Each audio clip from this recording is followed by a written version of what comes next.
arrested, I have my guns taken off me, I've done nothing wrong. Look, I agree with you. If you're a responsible gun owner and you don't fuck around with them, then you should be allowed your guns. You really should. But that's not how society works. We have to play to the 1% that are such fuckwits they ruin it for the rest of us. We have to walk as slow as our slowest person to keep society fucking moving, right? I take drugs like a fucking champion, right? We should all be allowed to take fucking drugs, but we can't, can we? Because Sarah took drugs and she stabbed the fucking kids. Oh, thanks Sarah, you fucked it up for everyone, right? Everyone should be allowed to drive their car as fast as they can do it, right? But we can't because Jonathan got drunk and ran over a family. Thanks, Jonathan! Now I have to drive at 30, you fucking idiot!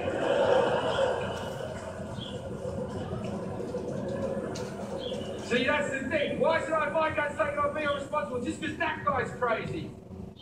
Who's to say you're not crazy? That's the thing about crazy people. They don't know they're crazy. That's what makes them crazy. The only thing you know for sure on this earth is I think, therefore I am. You know that you exist. Anything past that is open to interpretation, right? You know you exist and that's it. Right now, I think I'm in Boston talking to 1,200 people. That's what I think I'm doing.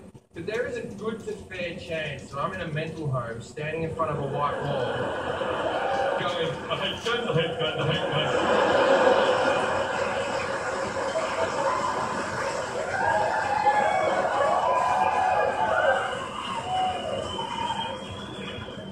See, one of the better arguments is, well, if you take the guns away, then only the criminals will have guns. Not true. When they banned the guns in Australia, it worked. When they banned them in Britain, it worked. That Bushmaster gun that the kid was going to use in Sandy Hook cost like $1,000 American, and you can buy it in Walmart. It'll be delivered to your house. That's it. $1,000, right? That same gun in Australia on the black market costs $34,000. Now, if you have $34,000, you don't need to be a criminal. You've got $34,000. You're a great little saver. Keep going.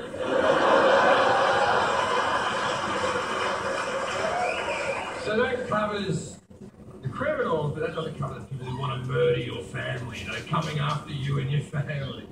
It kind of does, like the people who do the massacres, it covers them because the kid at Colorado who thought he was the Joker, let's say that he has some social issues. The kid at Sandy Hook was Asperger's as fuck. Right? I don't know if you know a lot about the black market, but you can't just rock up at the docks going, guns! Who wants to sell me a gun?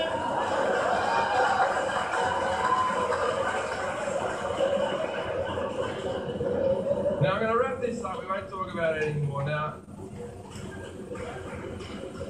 See, the one thing that I do really agree with the right to bear arms, I really agree with that the real reason it was written was so that you could form a militia to fight against the tyrannical government. In case the government became a bunch of cunts, you could all get your guns and fight back. And that's what I was written. Yeah! And that made a hell of a lot of sense when it was just muskets. But you do know the government has drones, right? You get that? You're bringing guns to a drone fight. Like, if we went back to muskets, I'm all for it. Keep the Second Amendment. If we all have muskets, muskets are awesome. Every cunt should be carrying a musket with them at all times. You know what's good about the musket? It gives you a lot of time to calm down. Someone calls your wife fat and you're like, fuck you, buddy.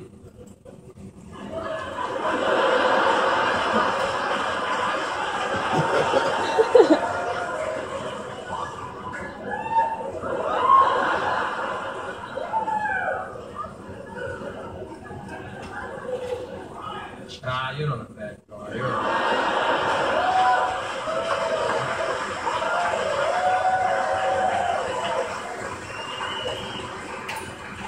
Now, after the show, we're going to go out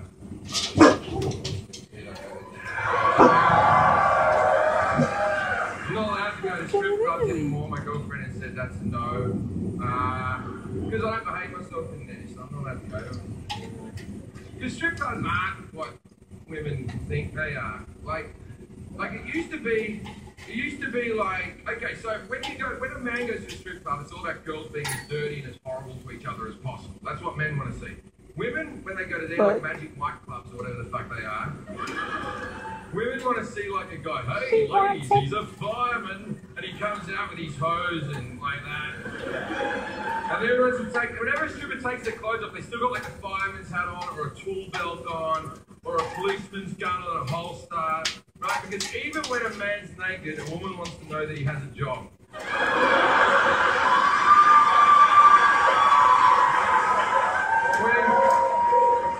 When men watch strippers, we want them to have a job, and that job's stripping. We want to just look at that girl dancing, have a handful of money, and just go, you can't take care of your kids.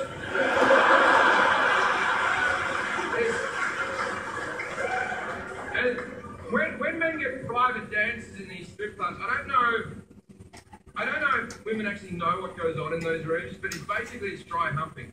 There's no dancing.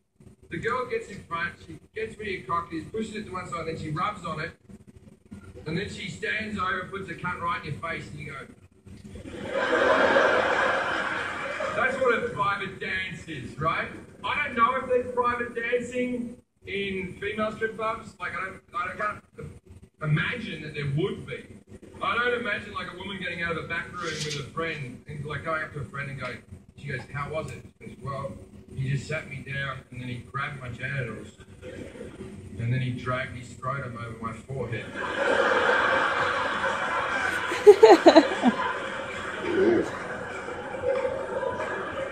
I gotta go to the ATM.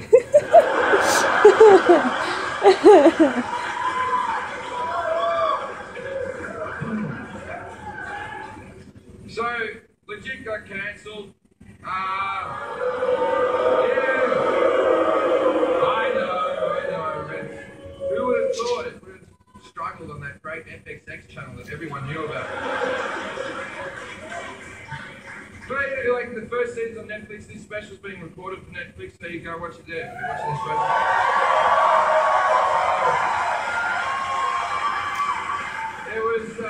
I'm very proud of it. We had 2 great seasons of really good television and, you know, the pigeons. Now, the whole TV show was based around one stand-up routine that I used to do about having a friend with muscular dystrophy that I took to a brothel, which is a true story. And so when we cast a character with muscular dystrophy, who in the end we use DJ Coulson. DJ Coulson is the skinny white guy out of the movie Road Trip. He's the skinny white guy out of the movie Hustle and Flow, and he's the white guy out of the movie Hustle and Flow. Now, the great thing about DJ is he already looks disabled. He has that latter stages of AIDS thing going on. It's great for casting. Anyway, but I didn't want DJ to begin with. I wanted a person with muscular dystrophy to make it look authentic. And the Actors Union of America said you cannot do that because basically the problem is that people with muscular dystrophy are only allowed to work for like 2 hours a day before they get too tired. And I said, all right, what other disabilities and diseases are allowed to work longer? And they sent me a list. And on this list I said, can you get rid of all the contagious ones, and what have we got left? So I saw every disabled actor in Hollywood. And I'll be honest with you, not that many of them. I don't know why. Maybe they're just lazy. They don't want to work. Maybe they give up on their dreams rather quickly. And none of them were very good either. Everyone we saw, none of them were very good, because I think acting is all about what you do with their hands. None of them knew what to do with their hands. And they all came in until this one guy came in. Now he was, and I've seen a lot of people that day, this guy was the most disabled person I had ever seen in my life. He was like, think of the most disabled person you've seen and double it. Really super disabled. He was shaped like a pretzel. He was being carried in by this big Russian nurse, carried him in. He made that great disabled sound of that one. I just loved it. Anyway, so he comes into the audition. And I'm sitting there, and we're doing the lines together. And at first I didn't know if he was mentally ill there earlier, so I was being a little bit patronising. I was going, thank you so much for coming in. And then we did the dialogue together, and I didn't have to worry about a thing. This kid was funny, smart, his timing was impeccable.